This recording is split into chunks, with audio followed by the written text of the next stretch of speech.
حضرت عمر فاروق رضی اللہ تعالیٰ عنہ ایک مرتبہ وہ مسجد نبوی سے کہیں دور انہوں نے مکان اپنا خرید لیا اور وہاں جا کر رہنے لگے، تو دوری کی وجہ سے ان کے لیے روز آنا، مسجد نبوی میں بار بار آنا مشکل ہوتا تھا، تو انہوں نے اپنے قریبی صحابی سے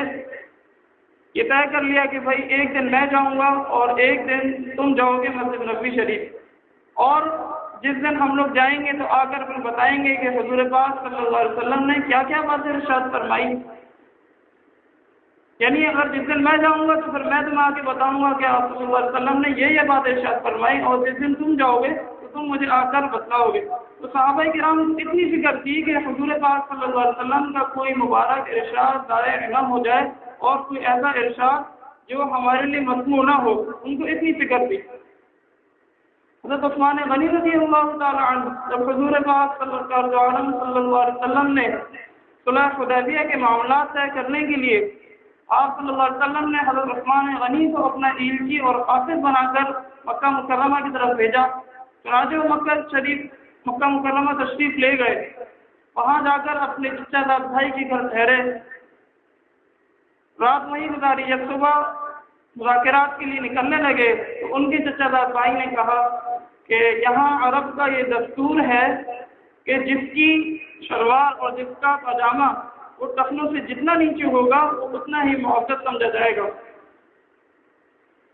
تو حضرت عثمان غنی رضی اللہ تعالیٰ عنہ وہ حضور پاک سرکار دو عالم صلی اللہ علیہ وسلم کی طریقے کے مطابق اپنے بائچوں کو ٹخنوں سے اوپر کر کے جا رہے تھے، تو انہوں نے اپنے چچا زاد بھائی کو یہ جواب دیا کہ بھائی لا ہاکذا وأید ادارت صاحبنا صلی اللہ علیہ وسلم، نہیں، میں نے اپنے آقا اپنے مالک سرکار دو عالم صلی اللہ علیہ وسلم کو اسی طرح دیکھا ہے کہ آپ صلی اللہ علیہ وسلم کا پاجامہ مبارک اور ٹخنے وہ آدھی پنڈلی تک ہوتے تھے، تو میں یہ نیچے نہیں کر سکتا، چاہے لوگ مجھے ذلیل سمجھیں، چاہے میری بے عزتی کریں۔ حالانکہ وہ ان کو منع کر رہے تھے کہ آپ اس طرح نہ کریں، وہ جو ہے آپ کی وقت ان کی نظروں میں کم ہو جائے گی، لیکن وہ بھی صحابی تھے، انہوں نے کہا کہ جب میں اپنے آقا کو دیکھ چکا ہوں اور میں نے اسی طرح دیکھا ہے تو اب میں اس کو تبدیل نہیں کر سکتا۔ اسی طرح حضرت حذیفہ ابن یمان رضی اللہ تعالی عنہ اور حضرت ربیع ابن عامر رضی اللہ تعالی عنہ وہ ایران تشریف لے گئے، وہ دونوں صحابہ، اور کسرا جو ایران کا بادشاہ تھا اس کے معاملات کے لیے مذاکرات کے لیے تشریف لے گئے۔ تو جب وہ دونوں حضرات وہاں پہنچے تو اس بادشاہ کے ایک دربان تھا چوکیدار، اس نے ان کو اندر جانے سے روکا اور کہا، ان صحابہ سے پوچھا کہ کیا تم اس لباس میں جاؤ گے؟ ظاہر ہے وہ سفر سے آئے تھے اور ان کا جو ہے لباس میلا کچیلا تھا۔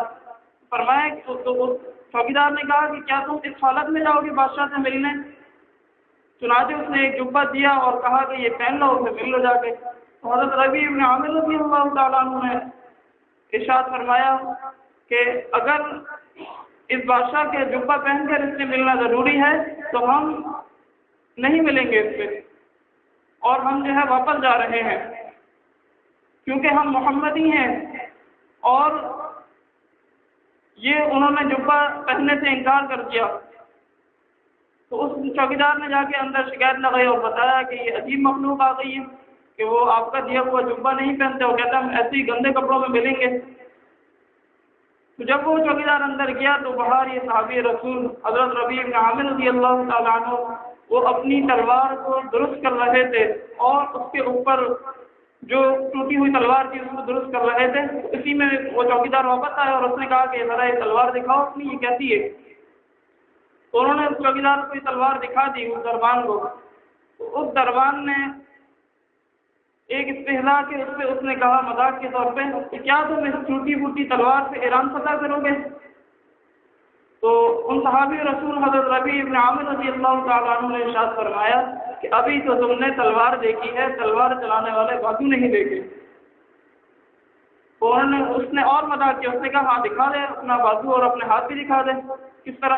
چلتے ہیں دکھاؤ۔ تو انہوں نے کہا اچھا ٹھیک ہے، تم ایک مضبوط ڈھال لے آؤ، انتہائی مضبوط جو تلوار اس پر اثر نہ کر سکے۔ چنانچہ وہ گیا اور انتہائی مضبوط ایک ڈھال لے آیا کہ اس پر اگر کوئی تلوار مارے تو اثر بھی نہیں ہوتا تھا۔ تو انہوں نے صحابی رسول نے کہا کہ لے کر کھڑے ہو جاؤ۔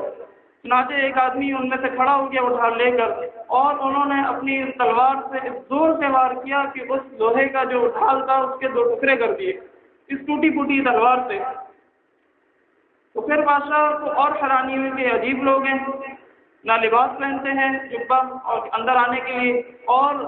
اپنی ٹوٹی پھوٹی تلوار پہ جو ہے انہوں نے مضبوط ڈھال کے 2 ٹکڑے کر دیے۔ تو وہ کیا تھا؟ وہ ایمان کی طاقت تھی ان میں، حضور پاک صلی اللہ علیہ وسلم سے جو انہوں نے سیکھا تھا محبت اور اتباع، وہ تھا ان کے اندر۔ اسی ایمانی قوت اور روحانی قوت کی وجہ سے انہوں نے ڈھال کے 2 ٹکڑے کر دیے۔ چنانچہ بادشاہ نے پھر اندر بلوایا اور ملاقات کے لیے وہ دونوں صحابہ تشریف لے گئے۔ جب اندر گئے تو دیکھا کہ کس طرح جو بادشاہ ہے وہ بیٹھا ہوا ہے اور اس کے درباری اس کے سامنے کھڑے ہوئے ہیں۔ تو پھر ان صحابی رسول حضرت ربیع بن عامر رضی اللہ تعالیٰ عنہ نے ارشاد فرمایا کہ اے بادشاہ سن، ہم محمدی ہیں، محمد پاک صلی اللہ علیہ وسلم کے غلام ہیں، اور ہمارے آقا صلی اللہ علیہ وسلم کی تعلیمات ہم نے ان سے یہی سیکھا ہے کہ آپ صلی اللہ علیہ وسلم نے فرمایا کہ اس طرح نہ کیا جائے کہ کوئی شخص بیٹھا ہو اور دوسرے لوگ کھڑے ہوں، چنانچہ ہمارے لیے بھی کرسیاں منگواؤ، نہیں تو تم بھی ہمارے ساتھ کھڑے ہو جاؤ۔ بادشاہ کو یہ کہا۔ جب کسریٰ نے سنا تو اس نے سمجھ گیا کہ یہ تو صحابہ ہماری توہین کے لیے آ گئے، اور اس نے اپنے درباریوں سے کہا کہ ایک مٹی کا ٹوکرا لا کر بھر کر ان کے سروں پر رکھ دو اور ان کو یہاں سے واپس بھیج دو۔ چنانچہ ایک مٹی کا ٹوکرا بھر کر ان کے سر پر رکھا اور ان سے کہا جاؤ۔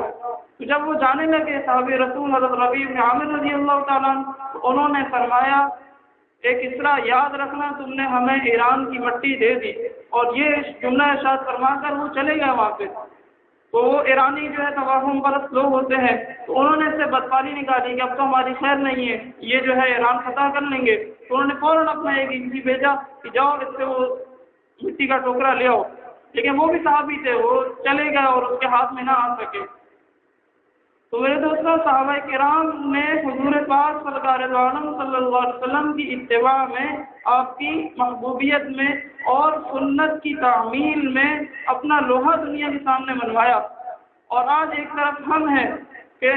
ہم یہ سوچتے ہیں کہ اگر ہم حضور پاک سرکار دو عالم صلی اللہ علیہ وسلم کی فلاں سنت پر عمل کریں گے تو لوگ ہمارا مذاق اڑائیں گے، فلاں سنت پر عمل کریں گے تو یورپ ہمارا مذاق اڑائے گا، اور فلاں لوگ ہمیں کیا کیا کھانے دیں گے۔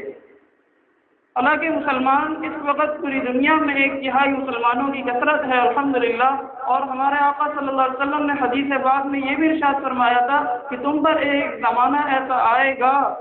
کہ تمہاری اتنی کثرت ہوگی،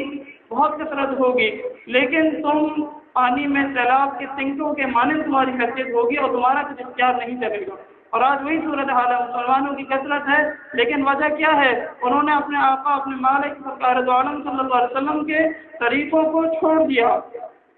اور یہود و نصارہ اور غیروں کے طریقے اختیار فرما لیے۔ اسی لیے جو ہے وہ مسلمان کامیاب نہیں ہو رہے ہیں اور ذلیل ہو رہے ہیں۔ کہیں اپنے اعمال چھوڑے، اپنے اخلاق چھوڑے، اپنی صورت چھوڑی، اپنی سیرت چھوڑی، اور سر سے لے کے پاؤں تک اپنی صورت ایسی بنا لی اور بنا کر ان کو دکھا دیا کہ ہم تمہارے غلام ہیں۔ کتنے افسوس کی بات ہے میرے دوستوں۔ تو آپ حضرات یہ تحیہ کریں آج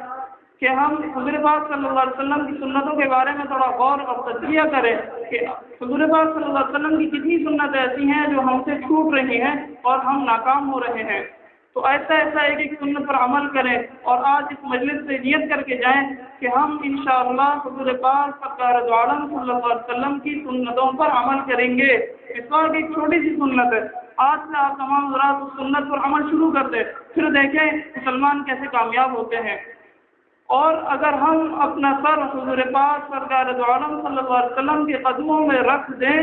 اور کامل اتباع ان کی کر لیں تو پھر ہم انشاءاللہ دنیا میں بھی کامیاب ہوں گے اور آخرت میں بھی کامیاب ہوں گے۔ میں نے جو کچھ کہا آپ حضرات نے سنا، اللہ تبارک و تعالی ہمیں اتباع سنت کی توفیق عطا فرمائے۔ وآخر دعوانا ان الحمد للہ رب العالمین۔